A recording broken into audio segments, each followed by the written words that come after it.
lifting the right on red ban in Staten Island. And Councilmember Julie Menin declares victory as council speaker.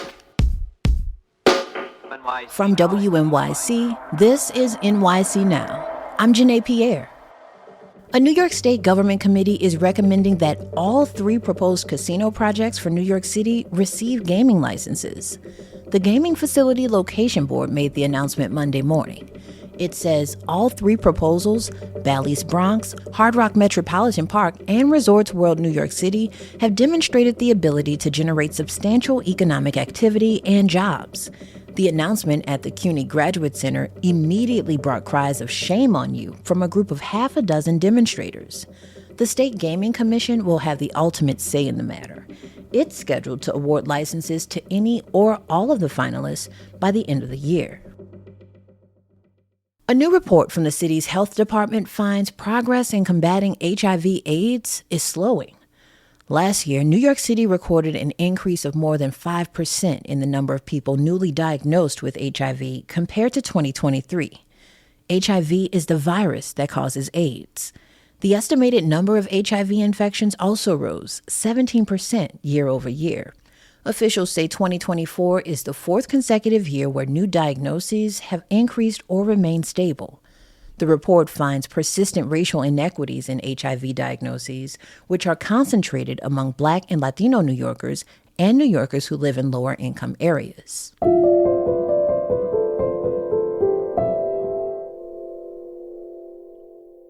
Mostly everywhere else in the country, drivers are allowed to turn right at red lights. But those turns are famously banned in New York City. Now, a Staten Island lawmaker is looking to change that, at least in his borough. WNYC's transportation reporters Stephen Nesson and Ramsey Khalife drove out to see how it might work. Okay, Stephen Nesson and I have just gotten to Staten Island. The best way to capture the experience and, frankly, get around Staten Island is by car. This is one of the classic Staten Island intersections here. There's 1, 2, 3, 4, 5, 6, 7, 9, 10. I think there's 12 lanes of traffic at this intersection. We're passing through the Woodrow section of the island. The roads are a lot wider. This is a 2-way road, but it's a lot wider than your average street in the city. City Councilmember Frank Morano thinks so too.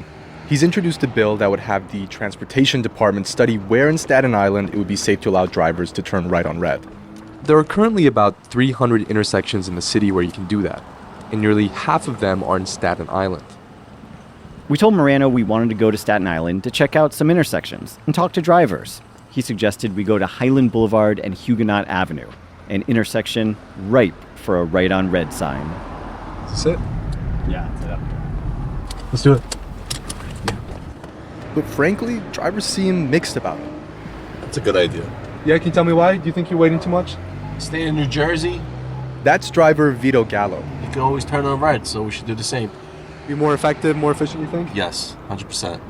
But not all drivers think it's a good idea, like Christine DeVito.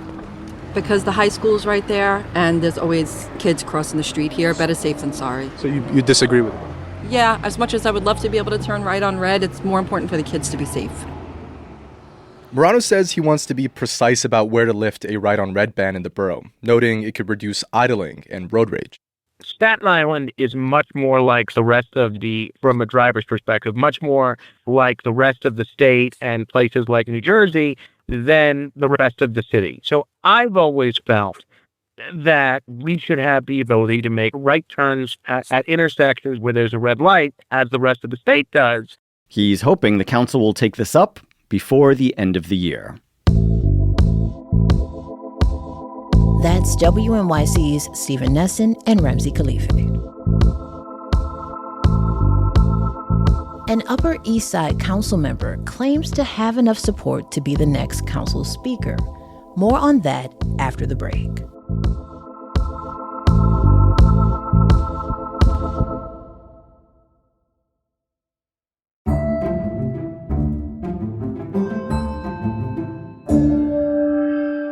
New York City Council member Julie Menin says she's secured enough votes to be the council's next speaker. As council speaker, Menin would play a vital role in steering through the city budget and implementing progressive Mayor-elect Zohran Mamdani's ambitious agenda. The Upper East Side Democrat has a reputation as a moderate. And most importantly, she has deep experience in city government. She's a lawyer who's worked in the city's law department. She led the Department of Consumer Affairs, as well as the mayor's Office of Media and Entertainment under former Mayor Bill de Blasio. She also served as the director of the 2020 census, and she was commended for the city's high response rate. We should also note Menin's ties to the real estate industry. Her husband is Bruce Menin, a prominent housing developer. If Julie Menin is confirmed council speaker in January, she'll be considered the second most powerful elected official in City Hall.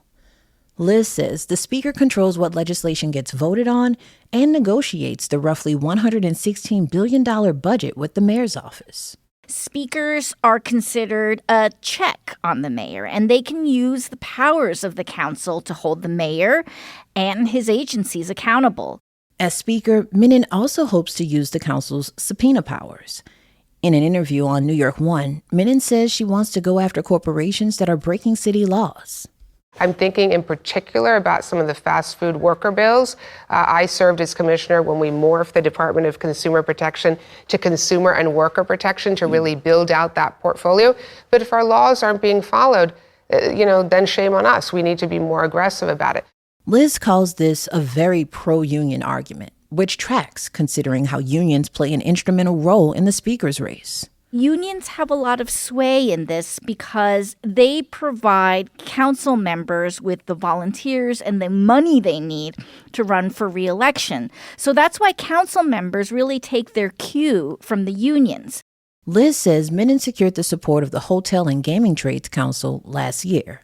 Plus, she helped get a law passed that equipped hotel workers with panic buttons. And because of that, Liz says she was able to get support from council members pretty quickly. She also had the endorsement of important elected officials and county leaders, namely Congressman Greg Meeks, who leads the Queens Democratic Party. Menin says she has support of 36 out of the council's 52 members. That's WNYC's Elizabeth Kim.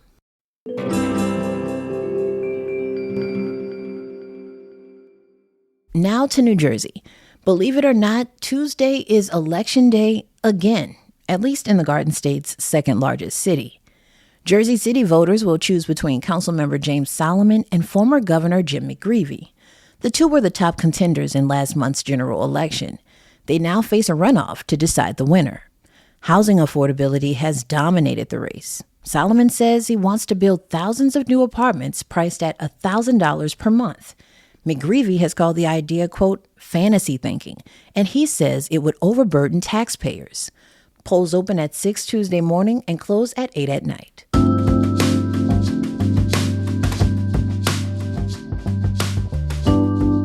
And before we go, the tri-state area gained a pair of newlyweds over the holiday weekend, New Jersey Senator Cory Booker and his new wife. The politician announced that he is now married to real estate investor Alexis Lewis. The couple were set up on a blind date in 2024 and tied the knot in late November. They were married in a courthouse in Newark, New Jersey, where Booker previously served as mayor, and had a second ceremony in Washington, D.C. Yep, cuffing season is definitely in full swing.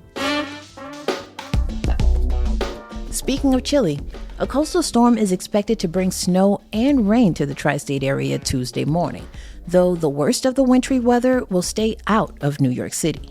Just a heads up, though. Thanks for listening to NYC Now from WNYC. I'm Janae Pierre. We'll be back tomorrow.